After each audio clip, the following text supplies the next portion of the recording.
Alright, October 26th, Wednesday. We continue Marianne. In my restless dreams, I see that mirror, the one in the study. And in it, I see her. I see them. Lorraine and Hannah. Hannah and Lorraine? Well, they both look really similar, don't they? Poor pathetic Marianne. Work, work, work. She'll work herself to death. See, she doesn't listen. That's all she did. Look at what happened to me. They talk among themselves with cruel smiles and venomous tongues. Or rather, to themselves. Two heads, one body. A horrible mockery of these women, as if they were the one and the same. More's the pity. Life goes on and goes out, and she doesn't even see it. Do you think she'll even realize when she's kicked the bucket herself? When they say a person a hard time telling when they're in a dream, it was true often enough. Even with this bizarre side, even with this obvious implication this isn't real, I can't help but feel the stress. Likely. Is that any way to live at all? She might as well be dead. Cruel fate that she's alive and I'm... well... Thought they speak into each other's ear, tones low and hushed. I can still hear them as clear as day. Their whispers pervade the air, heavy and oppressive. They bury and dig into my head like tiny maggots, worming their way into my skull. It is only then that they take notice of my presence. Eyes turn towards me, and I can only feel small under their scrutiny. Caricature smiles etch on their faces, mimicking each other grotesquely. Oh, Marianne! How long have you been standing there, dearie? Come join us, Marianne. We won't bite. Unless you ask, that is. Oh, no thanks. Have you been looking at us? Spying? How scandalous. Such a naughty girl. I'm sure you were just waiting for something lewd to happen, weren't you? You know she will not admit it. She thinks it wrong. You've said it so yourself. Yes. She thought me wrong, impure, abnormal, because I loved her. My breath hitches, and I open my mouth to protest, but they stop me, screeching. The mirror that holds them cracks, lines spidering across its surface. Do not lie! We know the gluttonous thoughts you try to deny, girl. All those desires you bury beneath that sickening guilt. You act the martyr when you turn the bed you lie in into your own hedonistic hell. You are nothing but a tainted soul with filth-stained flesh held together by falsehood and pride. They look livid, and when it looks like they will lunge, I wake, feeling like the wind had been knocked out of me. Cannot really blame her, can we? With a groan, I squint and find a certain fluff ball sitting on my chest looking as pleased as a punch. She's the overlady of the cats, queen of despair and destruction of nice furniture. Though I can't stay mad at her majesty, because it feels like she did something good this time. I was having a bad nightmare, but I can't even remember what it was about. Trying to recall leaves a terrible pit in my stomach. Maybe it's probably better that I don't remember. Good morning, Baruthiel. Who's the good kitty? Cute Are kitty. you hungry? Is that why you woke me up? A constant purr comes from my sweet dear before she jumps off the bed and trots towards the kitchen. On the other hand, it takes me a bit more before I roll out of bed and start my day. Mornings before work is always quite a fair. Shower first, then a mug of coffee and a bowl of oats. Sometimes I do stretches, and I always check my work email. Ugh. The right will be moving in the mansion today. I don't think the paperwork is officially done yet, but it isn't too far-fetched to think they were allowed to start their move, despite that. Rich people like them will always find ways to get what they want, after all. I'll be leaving you again today, Beth. So you behave and make sure not to shred up my new covers, okay? No promises. And don't worry, I didn't forget tomorrow is Black Cat Day, so I'll throw you a party. But only if you behave like a proper lady. She barely gives me a glance as I say that before going back to her own food. Cats. It's better than humans, most of the time. Too bad I have to work with humans. The place is already busy as soon as I get here. The foreman, one that I've recommended to the rights for his work ethic, is early as usual. Already, he's instructing men here and there with the bigger loads. I have no chance to talk to him as Mrs. Wright appears and greets me with a smile. Mrs. Wright, I hope everything has been to your liking thus far. Good morning, Marianne. It has been delightful, and these men have been very helpful. Look at all this. It's so busy here. I'm getting tired just looking at them go. No complications so far with the movers or the previous owners of the mansion, I hope? If anything, the only one being problematic is Luke, if I'm to be honest. But I'm not surprised. He can be such a diva, but I do like that about him. She stops, looking up at the upper landing when Mr. Wright comes through with two other movers and a mirror from the study. Oh, do be careful with that mirror. We wouldn't want anyone getting hurt because of broken glass. Preferably not. Why are you even having it carried around? Oh? You did say you didn't want the mirror, and I keep getting distracted by it. If I'm going to turn the study into my office, I'd rather not have it there. Where can we put this? Well, you are not putting it in our room. Preferably not. Why don't you go, I don't know, put it in the wine cellar for now? We can figure out if we'll store it in the attic or somewhere else later, yes? You heard her, boys. To the cellar it goes. Mush! The movers bring down the mirror one step at a time, no matter how much man tells them to hurry. And I'm sitting feeling close to my stomach as I see our reflection in the bloody thing. And I look away, not wishing to risk anything. If I see Lorraine's image in the mirror now, I wouldn't know what I'd do. I don't have that luxury of privacy right now, and I am not going to break down in front of all these people.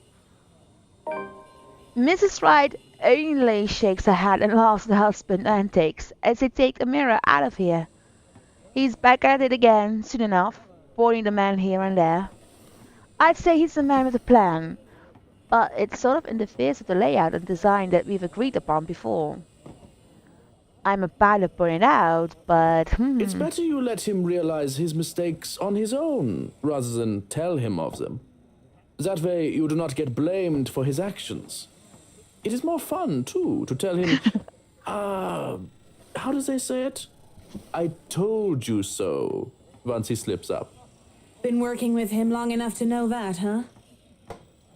it's not like I plan to make too much of a fuss, unless what he changes is actually crucial. It happens often enough, when one is made to accompany him nearly all hours of the day. Boy, oh Hans. Up, higher. Come on now. Still, he can at least be less pushy about things. Careful now. I know your pictures are framed by cheap plastic, but those are framed by African blackwood and are one-of-a-kind commissioned paintings. Each one is easily worth a lifetime of what you lot make. It is surprising how hands-on he is compared to my usual clientele. Well, the both of them are, actually. It's refreshing to have them participate, despite their initial reluctance. Luke, do the dishwashers go into the kitchen or the butler's pantry? Pantry, Buttercup. Careful, that's Emma. No, you there, put that down. You do not manhandle a Napoleon Abueva. He really needs to turn down the undramatic notch. Mrs. Wright and the butler look like they're used to it by now. But the rest of us, well... Sweetie, why don't we go and sort your suits upstairs? Let your Hans and Marianne and the foreman deal with the rest of the work. We have this, Mrs. Wright. Yes, please do go before a blood vessel bursts. Bloodstains are so troublesome to clean. He speaks out of experience. There's an obvious sense of relief as Mr. Wright is dragged out of the room, leaving the movers to their work in peace. Some grumbling comes from some of the younger workers. It's a good thing the family butler isn't some blindly loyal tool to his boss, or there will be trouble with Mr. Wright. He is such a bratwurst. Whiny baby who never got enough hugs from his mutter. Probably lost in translation, and not that I'm condoning talking about someone else behind their back, but I think you meant to call Mr. Wright a horrible brat. Well, is he not talking not about his mother? He didn't really have. I don't think she was around, so. Well, here's that too. There are a lot of things I can call him, but I mean to say that he is a big weenie. A childish name for a childish person. Like a child, he whines when he doesn't get what he wants, and he breaks the toys that he has. It gets a laugh from me, as well as a few of the movers who linger here. He and I carry boxes, instructing the movers where they should be, and generally taking off over Mr. Wright's work. It goes off without a hitch, and the man is helpful, efficient, and capable of physical labor, despite his clean-cut appearance. A gentleman to boot, taking boxes from me when he sees me struggling with them. Speaking of boxes... Hey, one of the boxes for the kitchen is missing. Has anyone seen it? The one with the pots and the knives. The bratwurst had it brought upstairs, thinking it was for the attic. Why would he... Oh, never mind. I'll go get it. And why would he? Why even bring a box of pots and knives to the attic? Seriously, that man is ridiculous. There's probably no point in making sense of what he does if he does them just because he can. At least it turns out that I don't have to make it all the way up the attic. The mover probably on Mr. Wright's orders left the box on the stairs. At least it's not that heavy. I managed to hoist it up without too much effort. By the time it takes for me to do that, it's long enough for me to overhear an odd conversation I could. Never in my life imagine coming from a couple like the Wrights. Mom, if you're not careful, I might go a bit loopy and I'll start bringing cats home. And soon enough, one day you'll find yourself going home to a barn just filled with felines that follow you everywhere. Oh, don't bluff. You shred up your precious furniture. Besides, you don't even like cats. Oof! True. Dogs are infinitely superior, of course. She's not going to like that for her behavior, is she? But what about the wet dog smell? The mess. I'm not cleaning up after a mutt, no matter how cute. If you think about it, a cat would be better. For once, I have to agree with Whiskey on this one, though I can live with Mrs. Wright being a dog person. But as amusing as conversation might get, I really shouldn't be caught eavesdropping or slacking off on a job. At most, I should be looking at ways of possibly soundproofing certain rooms, perhaps bring it up if they don't realize the lack of it. I really should move on, I think. Let's just move on because it's very, very, very rude to listen in, even though I'm very curious. But you and I both know what's being said, isn't it? So no need to keep on listening. No matter how bizarre the conversation might get, I really must go. Not to mention, just standing here when I have no more reason to loiter just feels wrong. Besides, the magic words here is privacy, and I respect that. Keep it in mind, I won't have a guilty conscience filled to the brim with the secrets of the rich and famous in my hands. I take the stairs 2 steps at a time. If I wasn't in danger of getting stabbed by my baggage, and if nobody else was in the foyer. But as Johannes takes a box from me, I only give him a small smile. There is no reason to gossip about the peculiar conversation of his employees. He's probably heard much odder things from them, and he doesn't seem to be a cat or a dog person either. As soon as I follow him into the kitchen, he raises a hand to stop me. Nine, I know you are a very skilled in architect, and I have seen your work. But this shall be my kitchen, and I shall fix it according to my wishes. Yeah? Yeah. Kind of weird anyone would think that pots and knives are supposed to go anywhere but the kitchen, huh? I assume he's gotten them confused. It wouldn't be the first time. With what, or? Confused? How does that even work? I wanna know understand too. covers, carpets, or even curtains getting mixed up. Hey, I'd even understand pots being mixed up with silver decor. But knives? Oh, he has a collection of ornamental ones from his father. It takes them everywhere he goes, wherever he moves. I guess that makes sense. A bit. Still odd. He merely shrugs before going back to work. The movers work efficiently even when they are left alone, and they do quick work of their responsibilities. The head foreman comes standing in the doorway to consult me on this or that, and I have to get help out every now and then. But they pretty much have everything up to the standards. They skip lunch entirely, not even realizing when they do so. Nevertheless, all as well as the butler gets to heating up the leftover bubble and squeak from breakfast, and makes a generous batch of fish and chips for them. Most likely simple in comparison to what he says to the whites, but well done nonetheless. That smells good. Want to wrap up some for me to go? It's an idle observation more than anything. My thoughts as they are preoccupy me. If there are any left. One can't go wrong with fish and chips. Everyone loves them. Even my husband. And he's American. I really do hate getting so up close and personal with my clients. It's distraction. It is obvious to me that I've got my priorities all wrong when I can't help but think about what I heard. What I learned about the right couple.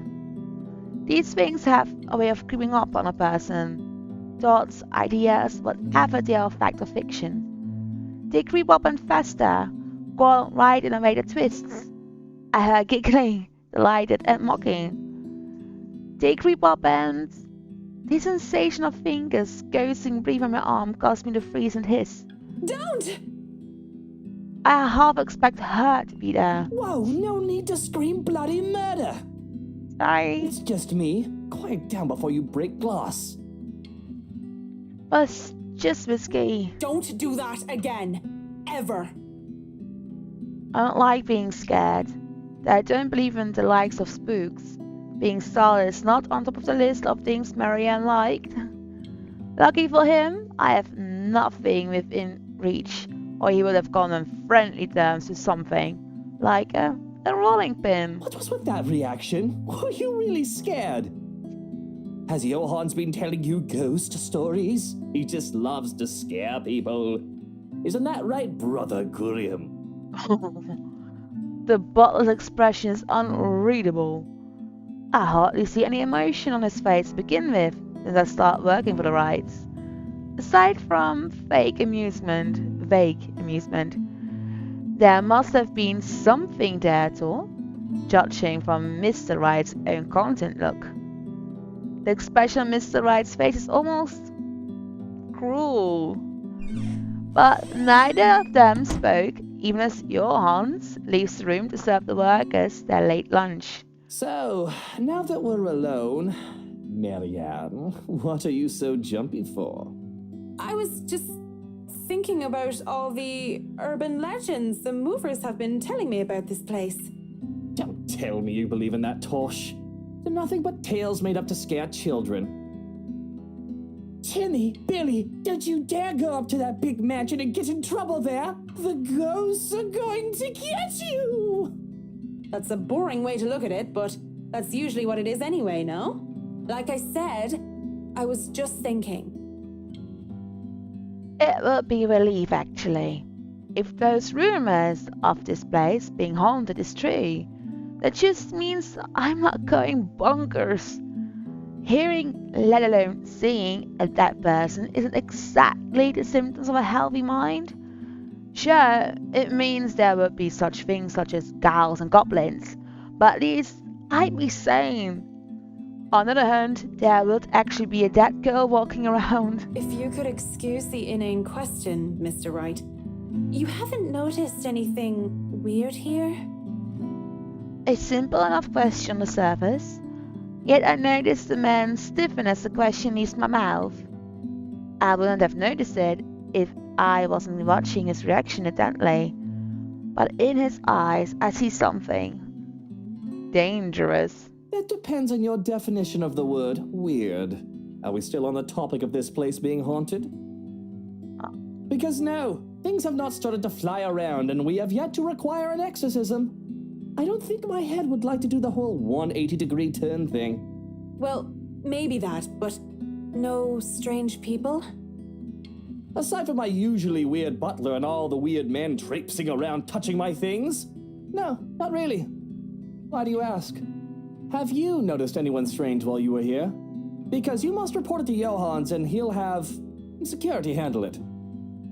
But these reports better not be about ghosts and things that go bump in the night. I don't want to waste manpower on the boogeyman or senseless witch hunts. I'll keep that in mind, Mr. Wright. But no, it's nothing like that. I guess the mansion is just strange for me. It's a unique project. No strange men or women lurking about then? A dead teenager would technically qualify as strange. But yeah, the whole I see dead people thing isn't going to go over well. None that I know of. But I'll inform Johans immediately if something comes up. I'm serious, Mint. You see anything, anyone suspicious, and you report it. Immediately. I think that goes without saying. The concern he had on the talk of security is quickly gone. His arrogant, smug smirk returns, if a bit subdued.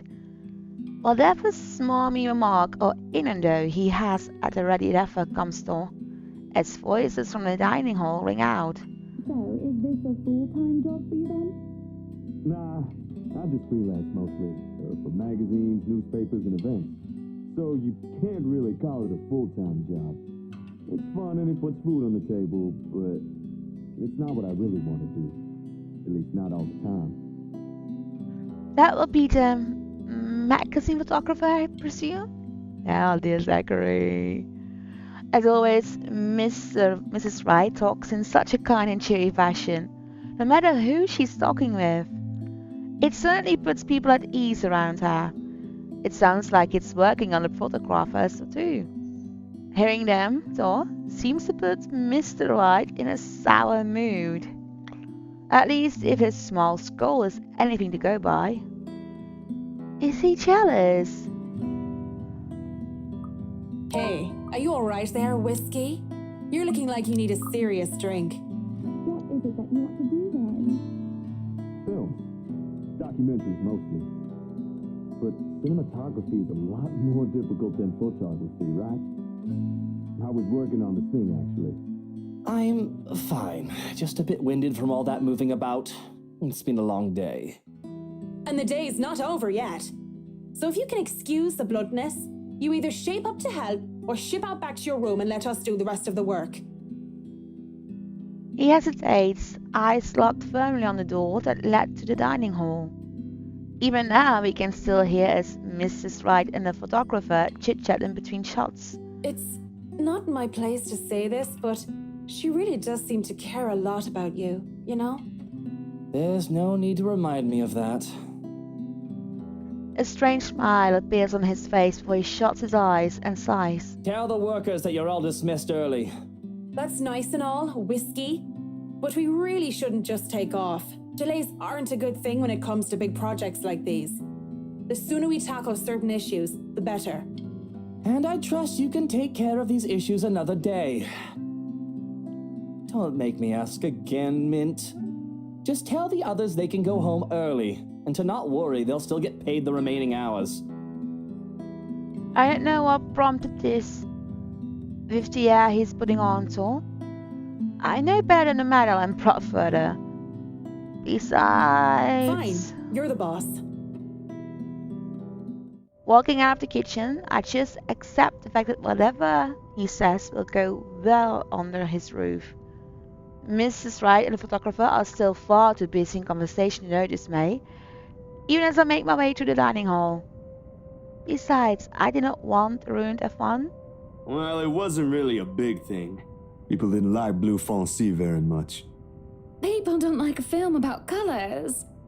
I suppose they would have liked Blue Bibby a lot more.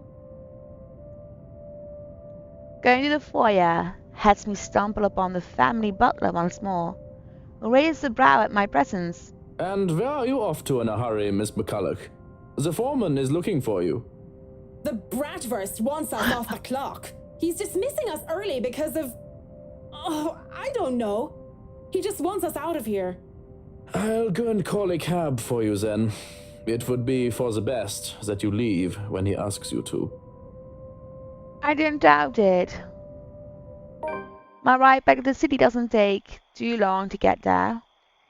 Granted, there were some difficulties at first, because the driver didn't know where the Ermengarde Mansion is. He tried to have us hand over GPS coordinates from our smartphones and some other techno babble I didn't care about. The butler didn't understand. But as soon as we told him it's that haunted mansion over in Addison village, he knew just the place, and finally had it over, albeit with some hesitation. All the way back to the city, the driver keeps complaining about that place, giving him the willies. It gives me the willies too. I would have loved to snap at him. But as soon as the thought occurs to me, another blossom in the forefront of my mind. One that has somehow bothered me greatly, more than my exasperation of whiskey and this project, or wanting all of it to stop. There has been no Lorraine whispers over my ears today. Worse, I find myself searching for it. Searching for her. Damn no irti. Loose ends, fucking bloody loose ends everywhere. I thought I've already moved past this years ago. And it does nothing to help me curb my frustration. If anything, it only ensures that I want a stiff drink. And where else do I go to drink? Tuesday are for karaoke, and Wednesdays improv. Usually, it's these four guys that did hilarious games. The one with Irish drinking songs are always a crowd favourite. Though I love a good laugh, stand-up comedy isn't my thing. And without Gamma or Haruna or any other distractions, I end up drinking a lot more this time. And when there's several bottles of beer in me, I get really embarrassing. Hey, G! Psst. G, come over here. I need you for something.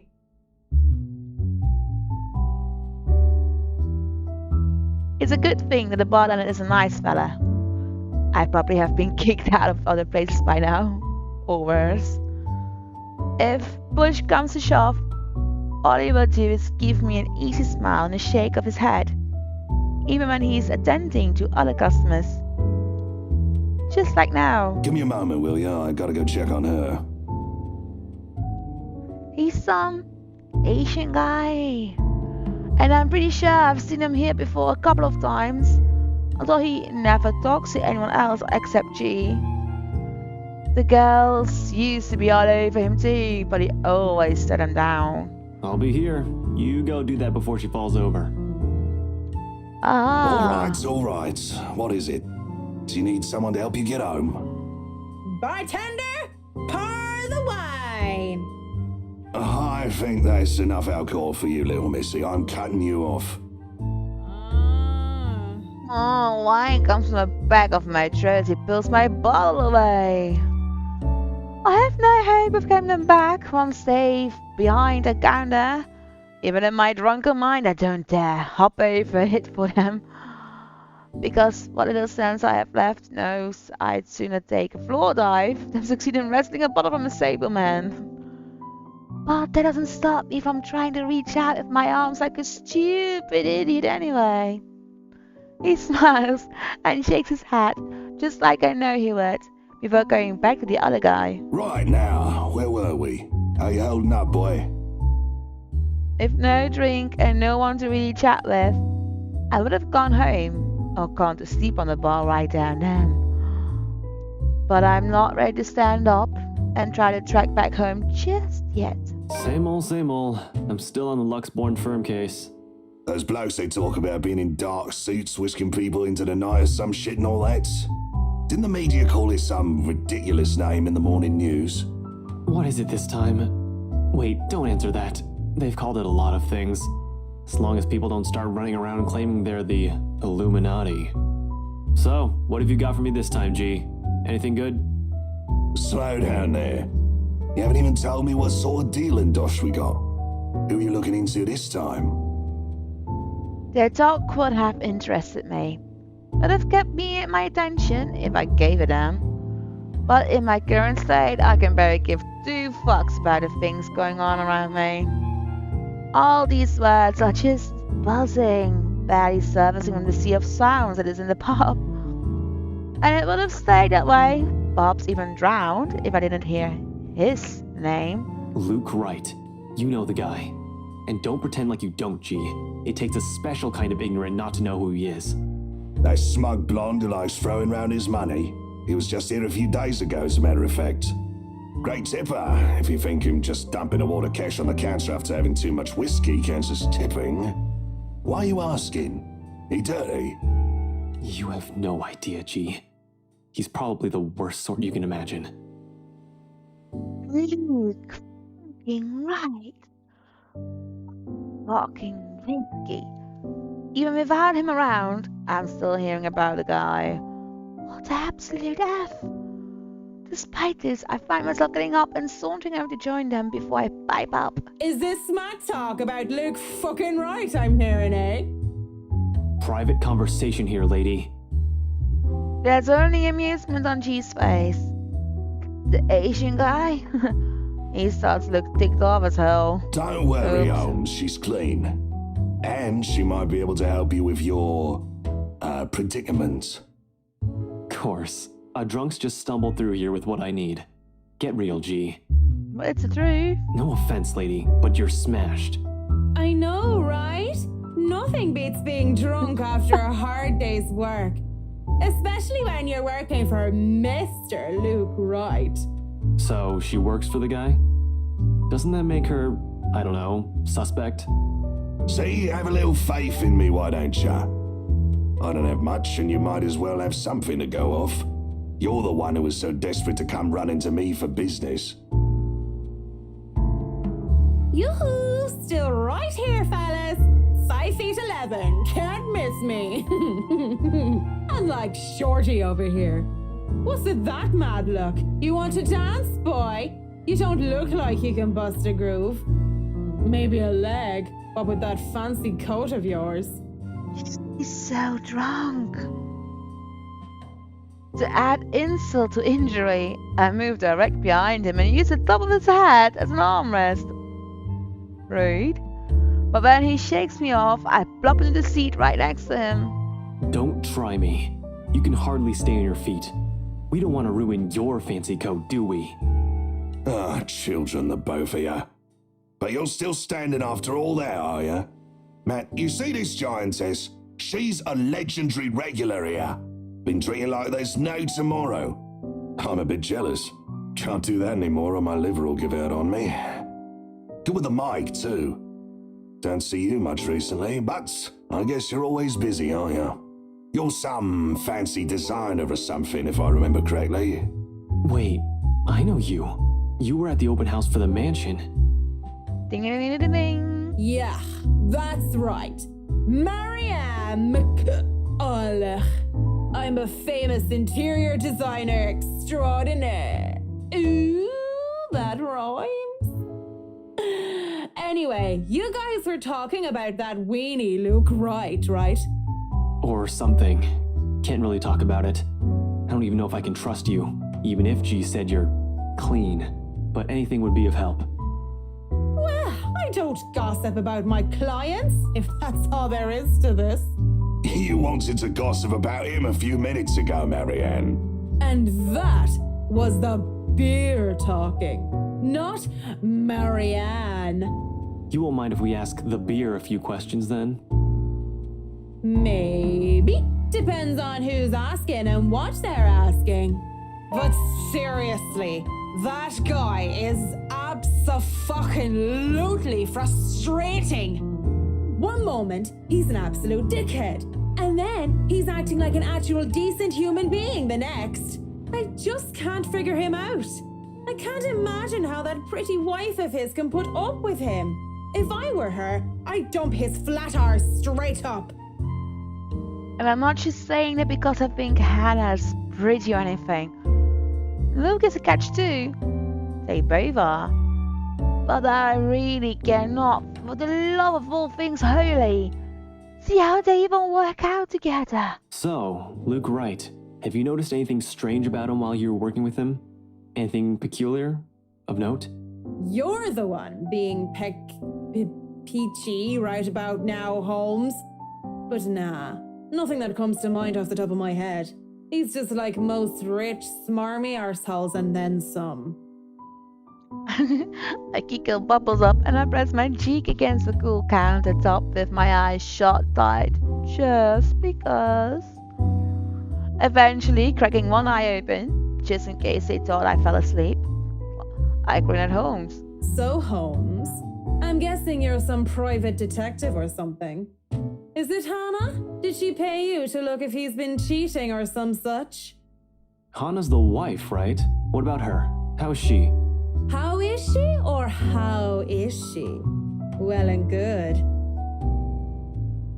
Definitely the nicer of the two and sexy as sin to boot. Not a private detective then? Are you from one of them tabloids wanting to know if the Luke Wright doesn't know how to put his pants on right? Pants. I'd take the pants off of... Here we go. Slipping. I haven't been this drunk since a long time. It's a miracle I've been coherent for as long as I have been right now. I'm asking you if you've noticed any odd behavior from her. Odd behavior? What? I wonder how she'd be drunk. I can just imagine her like the giggly sort. What do you think? These are serious questions, Marianne. Lives might just be at stake here. What do you expect? She's smashed. Why am I even doing this? This is getting me nowhere, G. She's not a reliable source. The chief, let alone the courts, aren't going to take the word of a drunk. This will be dismissed, and I might be in trouble if they try to argue that I coerced a testimony out of her. This is a fucking train wreck. You're a fucking train wreck now, if you ask me. Maybe it's about time you apply the brakes and stop for a bit.